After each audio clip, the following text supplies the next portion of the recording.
Assalamualaikum warahmatullahi wabarakatuh. Di sini saya akan menjelaskan terkait amar, nahi, dan tahyir. Sebelumnya, perkenalkan nama saya Hanum Yustika dengan NIM 222111027 dari HES 3A. Yang pertama yaitu pengertian amar. Amar secara terminologi atau secara bahasa berarti perintah. Sedangkan secara istilah, amar merupakan suatu permintaan untuk melakukan sesuatu pekerjaan yang wajib, menggunakan ucapan kepada orang yang derajatnya lebih rendah dari orang yang meminta. Dalam hal ini, perintah yang dimaksud adalah perintah dari Allah kepada hambanya. Bentuk-bentuk amar yang pertama yaitu bentuk fi'il amar atau perintah langsung. Apabila lafaz yang khusus dalam nas syar'i datang dalam bentuk amar atau perintah, maka lafaz itu menunjukkan kewajiban. Yang kedua berbentuk fi'il mudhari yang didahului oleh lam amar. Misalnya Allah berfirman dalam Quran surat Al-Hajj ayat 29, waliyat tawafu bil baitil alik, yang artinya dan hendaklah tawaf di sekeliling Baitullah. Maksudnya di sini adalah perintah terkait tawaf di sekeliling Baitullah pada saat pelaksanaan haji. Yang ketiga yaitu isim fi'il am. Disebutkan dalam potongan surat Quran surat Al-Maidah ayat 105, alaikum anfusakum, yang artinya jagalah dirimu. Di sini adalah yang dimaksud terkait perintah untuk menjaga diri. Yang keempat yaitu masdar pengganti fi'il. Disebutkan dalam potongan Quran surat Al-Baqarah ayat 83, wabil walidaini ihsana, yang berarti berbuatlah baik kepada ibu bapak. Di sini adalah perintah terkait untuk berbuat baik kepada ibu bapak ataupun kedua orang tua.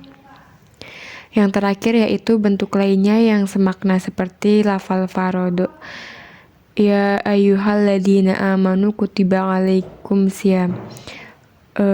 Hai orang-orang yang beriman, diwajibkan atas kamu berpuasa. Maksud dari Quran surat Al-Baqarah ayat 183 yaitu kewajiban berpuasa bagi seorang muslim. Selanjutnya kaidah-kaidah amar.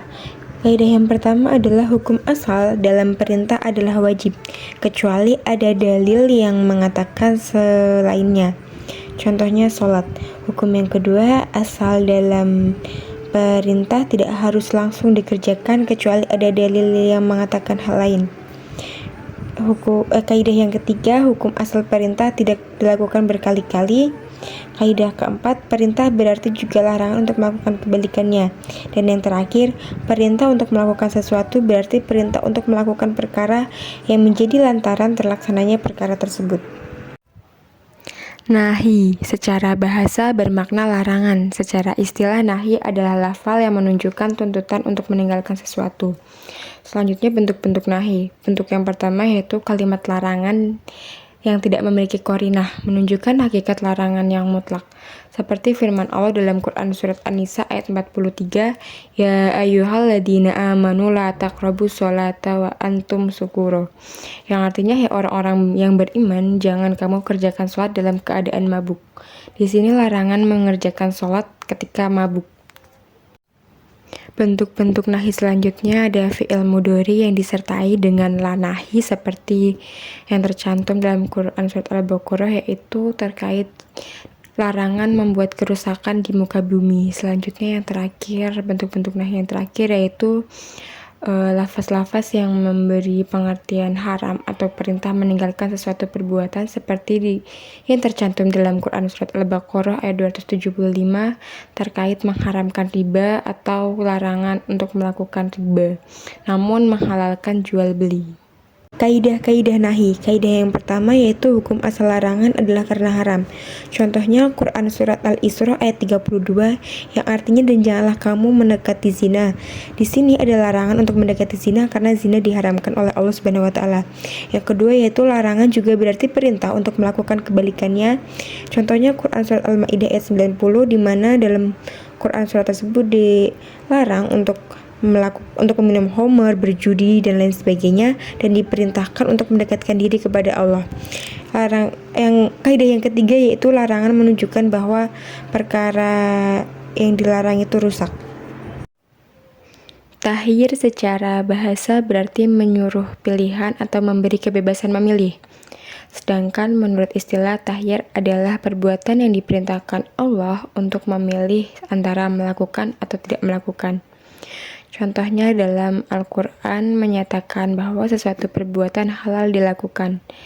Seperti misalnya dalam surat Al-Baqarah menyebutkan dihalalkannya bagi kamu pada malam hari bulan puasa bercampur dengan istrimu. Contoh tahyir yaitu yang pertama pembolehan dengan menafikan dosa dari suatu perbuatan. Misalnya dalam surat Al-Baqarah ayat 173.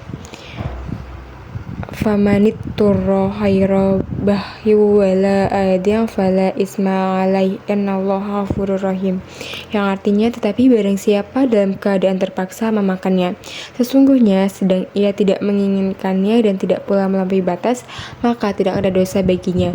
Sesungguhnya Allah Maha Pengampun lagi Maha Penyayang. Contoh yang kedua yaitu pembolehan dengan menafikan kesalahan dari melakukan suatu perbuatan. Contohnya terdapat dalam surat Al-Baqarah ayat 235. Wana junaha alaikum fima aradtum bihi min hitbatin nisa'i aknangtum fi anfusakum, yang artinya dan tidak ada dosa bagi kamu meminang wanita-wanita itu dengan sindiran atau kamu menyembunyikan keinginan mengawini mereka dalam hatimu. Ayat tersebut membolehkan meminang wanita yang dalam iddah wafat, tetapi dengan sindiran, bukan dengan terus terang.